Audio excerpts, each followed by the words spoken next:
అందరికీ ఫ్రెండ్స్ వాట్సాప్లో అయితే కొత్తగా అయితే అప్డేట్ అయితే వచ్చిందనమాట. అదేంటనేది మీకైతే క్లియర్గా అయితే ఎక్స్ప్లెయిన్ చేస్తాను. అంతకంటే ముందు అయితే వీడియోకి అయితే లైక్ చేయండి. అలాగే మన ఛానల్ అయితే ఎవరైనా కొత్తగా చూస్తుంటే సబ్స్క్రైబ్ చేసుకోండి. మీరైతే వాట్సాప్లో అయితే ఓపెన్ చేసిన తర్వాత పైన అయితే 3 డాట్స్ అయితే ఉంటాయి కదా, దాని మీద అయితే క్లిక్ చేసి ఇక్కడైతే సెట్టింగ్స్ అయితే ఆప్షన్ అయితే ఉంటుంది, దాని మీద క్లిక్ చేయండి. క్లిక్ చేసిన తర్వాత ఇక్కడైతే చార్ట్స్ అయితే ఆప్షన్ అయితే ఉంటుంది, దాని మీద క్లిక్ చేసిన తర్వాత ఇక్కడ చూసుకున్నట్లయితే వాయిస్ మెసేజ్ ట్రాన్స్క్రిప్ట్స్ అయితే ఆప్షన్ అయితే ఉంది కదా, దాని మీద అయితే క్లిక్ చేసి ఇక్కడైతే చూస్ లాంగ్వేజ్ అయితే ఉంటుంది, దాని మీద అయితే క్లిక్ చేయండి. క్లిక్ చేసిన తర్వాత ఇక్కడైతే ఇంగ్లీష్ అయితే పెట్టుకోండి. ఇక్కడైతే తెలుగు ఆప్షన్ అయితే లేదు, ఇంగ్లీష్ అయితే పెట్టుకోండి. తర్వాత అయితే సెటప్ లో అయితే ఆప్షన్ అయితే ఉందో దాని మీద అయితే క్లిక్ చేసేయండి. దీనివల్ల యూజ్ ఏంటంటే మీ ఫ్రెండ్స్ అయితే మీకైతే వాయిస్ మెసేజ్ అయితే పంపించినప్పుడు, లేదంటే మీరైతే మీ ఫ్రెండ్స్కి అయితే వాయిస్ మెసేజ్ అయితే పంపించినప్పుడు అయితే పక్కన ఎవరన్నా ఉండి అయితే వినడానికి అయితే మీకైతే ప్రాబ్లం అయితే అనిపించినప్పుడు అయితే వాయిస్ మెసేజ్ అయితే ఉంటుంది కదా, దాన్ని అయితే గట్టిగా అయితే ప్రెస్ చేయండి. ప్రెస్ చేసిన తర్వాత పైన అయితే 3 డాట్స్ అయితే వస్తాయి అనమాట, దాని మీద క్లిక్ చేసి ఇక్కడైతే ట్రాన్స్క్రిప్ట్ అయితే ఆప్షన్ అయితే ఉంటుంది అనమాట, దాని మీద క్లిక్ చేయండి. క్లిక్ చేసినట్లయితే ఆ వాయిస్ మెసేజ్లో ఏదైతే మాట్లాడారో అదైతే ఇక్కడైతే మనకైతే టెస్ట్ రూపంలో అయితే వస్తుంది.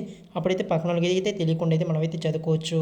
ఎక్కడైతే కేవలం అయితే ఇంగ్లీష్ అయితే ఉందన్నమాట. అలాగే మీకైతే స్క్రీన్ మీద కనిపిస్తున్న ఓన్లీ 4 లాంగ్వేజెస్ అయితే ఉన్నాయన్నమాట, తెలుగు మిగతా లాంగ్వేజెస్ అయితే లేవు. అంటే వాయిస్ మెసేజ్ అనేది ఇంగ్లీష్లో అయితే వస్తుంది, మనకైతే ఇక్కడైతే టెస్ట్ రూపంలో అయితే చూపించింది అనమాట. అలాగే స్క్రీన్ మీద కనిపిస్తున్న మిగతా లాంగ్వేజ్ కూడా అయితే చూపించింది.